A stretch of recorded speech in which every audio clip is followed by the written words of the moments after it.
Arkadaşlar hepinize merhaba. Bu videomda iPhone 11'in kutu açılışını yapacağız. Bu kanalda 3. iPhone 11. Bu sefer Elif'in iPhone 11'i. Hayırlı olsun kızım Teşekkür öncelikle. ederim. iPhone 11 ile diğer telefonlar arasında, iPhone modeller arasında kaldık ve iPhone 11'de alırken aksesuarlı, aksesuarsız, hafıza seçenekleri ve renk seçenekleri arasında biraz gidip geldik. İsterseniz birazdan onları konuşalım. Fakat videoya başlamadan önce Kanalımıza abone olmayı ve videoyu beğenmeyi unutmayın. birkaç ay sonra iPhone 14 piyasaya çıkacak fakat biz iPhone 11'de takılı kaldık. Bunun sebebi aslına bakarsanız ülkemizde fiyatların çok fazla artması. Ben de isterdim ki kızıma iPhone 13 alayım. Fakat yine iPhone 11 almak zorunda kaldık. iPhone SE'yi de düşündük aslına bakarsanız. Fakat iPhone SE içerisinde iPhone 13'ün işlemcisi olmasına rağmen kasa olarak baktığınızda iPhone 8'in kasasıyla birebir aynı. Ekran görünümü zaten eski telefonuyla birebir aynı olacaktı ve aynı zamanda bataryası da biraz daha kullanım olarak düşük olacaktı. iPhone 11 ile iPhone SE'yi kıyasladığınız zaman kesinlikle 1,5 kat kadar, 2 kat kadar batarya ömrü iPhone 11'in daha fazla.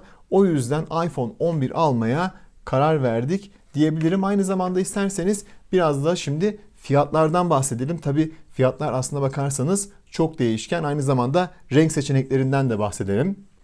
iPhone 11'in 64 GB'lık versiyonu 13.700 lira civarında hepsiburada.com üzerinde. 128 GB'lık versiyonu ise 14.500, yani arada 700 liralık bir fark var ve hafıza olarak 2 katına çıkıyor. O yüzden biz 128 GB'lık almaya karar verdik. Hem uzun ömürlü olması için hem de 64 GB'da bazen oyunlar artık fazla geldiğinde telefon biraz daha sıkışabilir, biraz daha akıcılığı bozulabilir. O yüzden 128 GB almaya karar verdik. Renk olarak Elif beyazı tercih etti. Ben sarıyı önermiştim. Sarı civciv olmasını istemiştim ama o beyazı tercih etti. Bunun nasıl bir sebebi var Elif sence? Neden Bilmiyorum. beyaz? Renkler ve Bana zevkler daha mi? hoş geliyor nedense. Ablam mesela beyaz tercih etmişti çünkü her türlü kılıfla kullanabilirim Benim diyordu. de bir tık öyle bir şey olmuştu. Öyle düşünmüştüm.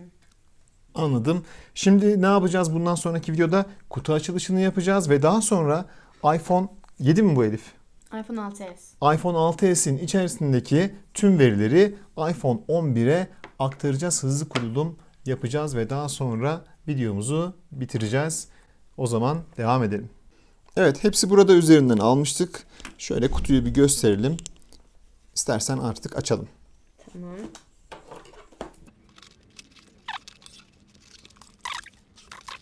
Güzel bir şekilde muhafaza edilmiş. Şöyle gösterelim. İstersen artık açılışını yapabilirsin. Çok güzel. İstersen bir eline al. Evet, kaldır.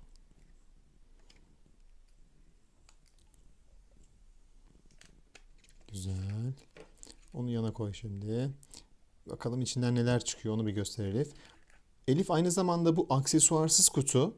Aksesuarlı kutuyla aksesuarsız kutu arasında bir fark vardı. Onunla ilgili bir video yapmıştık. İsteyen arkadaşlar da onu sağ üst taraftan izleyebilirler. Aksesuarlı kutu bu arada 17.500 lira. Yani aksesuarlı kutu çok pahalı. Onu almaya kesinlikle gerek yok.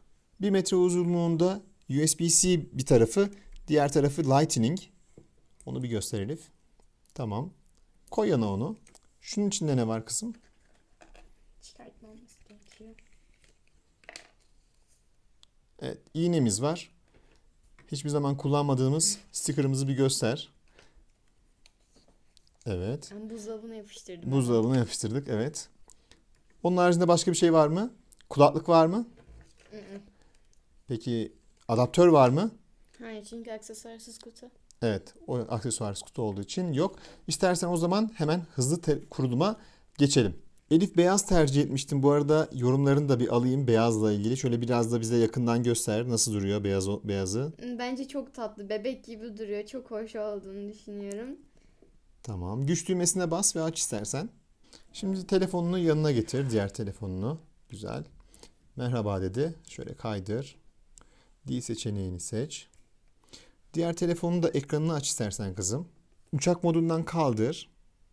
Evet bak şu anda gördü iki cihazı. Yeni iPhone'u ayarla geldi. Şimdi ne yapacağız Elif? Kare kodunu okutacağız. Biraz daha yukarıdan yap istersen kızım. Evet. Tamam. Ve şimdi tüm verilerimiz yeni telefonumuza gelecek.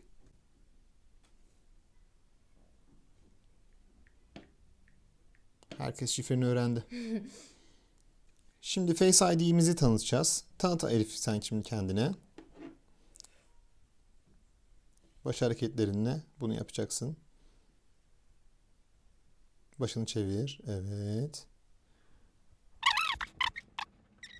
Evet, Face ID kuruldu. Ne diyor bir bakalım. Veri aktar diyor. Veriyi aktar diyor. Evet. Sürdür diyelim. Hüküm ve koşulları zaten mecbur kabul edeceğiz Elif. Reddedersek ne oluyor? Devam edemezsin kuruluma. Telefonunuz yapın yazıyor. Evet, bunu yeni iPhone'unuz yapın diyor. Devam edelim. Sürdüre basalım. Veriler iPhone aygıtına aktarılıyor yazıyor. Şu Evet. an aktarılıyor her şey. Şu an her şey aktarılıyor. Resimlerin, mesajların, uygulamaların her şey artık yeni iPhone'unda olmuş olacak kızım. Evet. Bir dakika kaldı çok şükür. Evet Elif, heyecanlı mısın? Telefonun açılıyor Evet, yavaş yavaş. Çok heyecanlıyım. Yaklaşık 5 dakika diyordu ama bir 10 dakika bekletti biz değil mi? Evet. Eğer eski telefonda daha fazla fotoğraf ve video olsaydı bu işlem biraz daha uzayabilirdi. Allah'tan silmiştim bayağı bir. Evet, şimdi sim kartı takacağız ve daha sonra kullanabiliriz Elif. Aynı zamanda görmüş olduğun gibi tüm uygulamalar herhalde geliyor değil mi? Çok da fazla bir uygulaman yokmuş. Hafıza Evet. sıkıntısı yaşıyordun. Diğer sayfaya geçer misin? Fazla bir şey yokmuş demek ki. Fotoğrafların gelmiş mi yerine bir bak bakalım. Evet. Blackpink mi bunlar? Nedir? Peki. Elif ilk defa fotoğraflarını deniyor. Bir selfie çekecek. iPhone 11 ile çekiyor şu anda. Tamam. Şimdi bir de aynısını iPhone 6s ile çek. Aradaki farkı da görmüş olalım. İçinden fatura çıkmadı. Fatura elektronik posta adresinize geliyor. Onun haricinde hangi bilgiyi aktaracaktık? Bir diğer husus da garantinin başlama süreciydi. Artık telefonumuzu biz açtık. Zaten elimizde faturamız var. Arada bir gün bir fark var. Bu da bir sorun olacağını zannetmiyorum. 2 yıl boyunca Apple Türkiye garantili olarak telefonumuz inşallah kazasız belasız kullanırsın. Hayırlı olsun Elif. Teşekkür İstersen ederim. şimdi ne yapalım? Kılıf alalım ve ekran koruyucu taktıralım. Peki. Videoyu sonlandırırken ne diyoruz?